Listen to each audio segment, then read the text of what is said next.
Good morning मंडळी. जय भीम जय शिवराय. आज night संपून मी निघालो घरी. आणि घरी नाही, माझ्या घरी म्हणजेच जळगावला. पण त्याआधी मी जाणार होतो ऐरोलीला. मग काय, निघालो ना ऐरोली जाण्यासाठी. 545 पकडून मी पोचलो होतो ऐरोलीला. ऐरोलीला आज आराम करून नाश्ता करून मी निघालो मग घरी जाण्यासाठी. घरी जाण्यासाठी दीदीने मला काही वस्तू दिल्या होत्या, ते मला घरी पोहोचत होतं. हा, हेच ते निळं झोला आहे, त्यामध्ये माझ्या दीदीने मला सामान भरून दिलं. त्यानंतर मी निघालो ऐरोली स्टेशनला.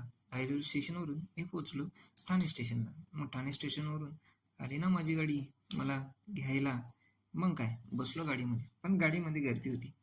पण गर्दी असली तरी सुद्धा मला बसायला सीट मिळालेली. आणि मग त्या सीट भेटल्याचा आनंद माझ्या चेहऱ्यावर तुम्ही बघू शकता. मग आलो जळगावला. डॉक्टर बाबासाहेब आंबेडकरांना अभिवादन करून मी निघालो मग घरी जाण्यासाठी. मग काय, पकडली ना ऑटो. इथे नाही, मला 545 नाही भेटणार, मग ऑटोच केली. ऑटो केल्यानंतर मी पोचलो क्रिम्सन बेकर्सला.